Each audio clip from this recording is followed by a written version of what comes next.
Welcome to Shields and Cover in CARPS. This video has been created for the Tales from Elsewhere April 2026 TCS. Thanks to Peter for his Discord channel and Isaac and Daniel for their streaming efforts.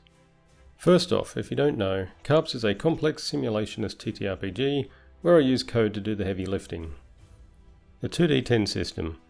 We're going to see a lot of numbers that modify a creature's defense value in this video. Just to put these into perspective, CARPS uses a 2d10 system, where you add both d10s together with modifiers and try to reach a target number.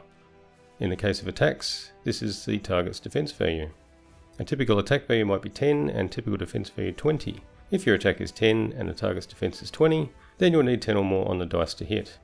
CARPS handles that calculation for you, including all relevant modifiers, so there's no need for any mental gymnastics. On to shields. What is a shield but a weapon specifically designed to block attacks?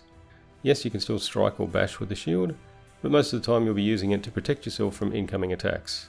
In CARPS, shields are therefore treated as a type of weapon just with a few special properties. All weapons can block melee attacks, but only shields can block missile attacks. Shields also provide a passive defense against missiles simply by being in the way. The size of this bonus varies based on the size of the shield.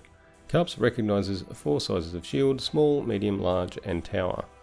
The passive missile bonus ranges from +1 to +4 for these respectively. This passive bonus is applied whenever the target is not actively defending against an attack. Active defense against missiles can be either blocking with a shield or dodging. Where the shield is equipped also matters. If equipped in the hand, the passive bonus applies to frontal and flank attacks. If slung over the back, however, they apply to rear attacks. Since shields are not primarily used to attack, they are typically held in the offhand. Attacking with an offhand weapon suffers penalties, but blocking with the offhand does not. Note that the offhand attack penalties can be mitigated with the right skills. Sometimes you want to protect an ally, and there is a block shield another action for this. Any attack made against another that is within your reach circle you can block, and give them a boost to their defense almost equal to your full block bonus. Unlike other weapons, shields can interfere with casting spells with somatic components. So when equipped, they impose a spell failure chance, just like wearing armor. This chance also varies with the size of the shield. What about protection against energy attacks? Thrusting a shield out in front of you to reduce the effect of an incoming fireball or breath weapon is quite a classic trope, but how many systems actually do this? For shields equipped in the hand, CARPS gives you resistance to acid, lightning, heat, and cold damage.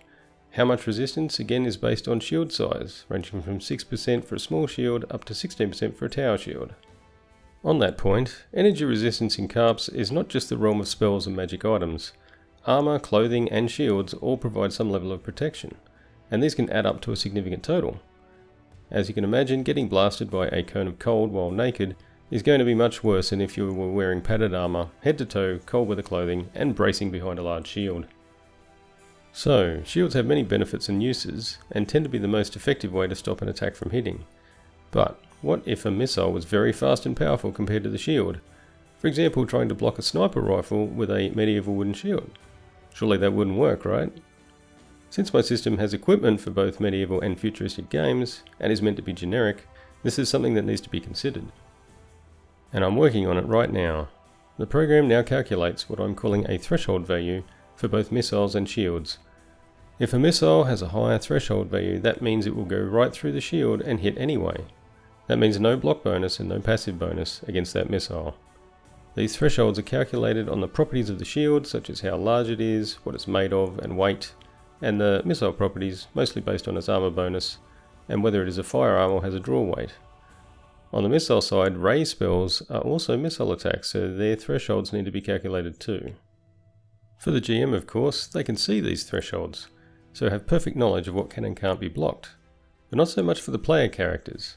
They may suspect their shield won't work against something, or it might just turn out to be a rude shock. Anyway, it seems to be working pretty well. Medieval shields can just stop arrows and bolts, but pistol rounds will go through. Ballistic shields are made of modern materials that work better, and on top of that they tend to be heavier, so as a result end up with high enough thresholds to stop low to medium powered firearms. The code for this is coming along nicely, but it's still a work in progress. Trying to keep this video short, so let's move on to cover.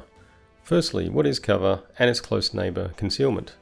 Cover is anything blocking line of sight to a target that can stop a missile from hitting them. Concealment is basically the same, except the missile can pass through and still hit the target. Cover is treated in a pretty standard way in CARPS, simply boosting a target's defense value so they're harder to hit.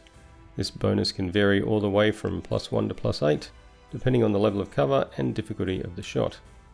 The level of cover is for the GM to decide in each case, considering walls, terrain features, bulky items, other creatures being in the way, and so on. If something has 100% cover, then the attacker can't see them at all and can't target them. As shown in the table, level of cover can also restrict which actions a creature can take. For example, throwing something is going to expose them more than firing a crossbow. Getting back to the cover versus concealment question, what exactly is available to hide behind and what that thing may be able to stop is a bit more nebulous. This is ultimately for the GM to decide, but the threshold values of missiles and shields we just talked about can certainly be used as a guide. And if you want destructible cover, just throw some furniture or other items into the encounter. These all have hit points and can be broken and destroyed. Well, that's it for shields and cover in CARPS. I hope it gave you some ideas, or at least you found it interesting. If you want to know more about the system, check out my other videos. That's all for now, folks, and may your characters always be awesome.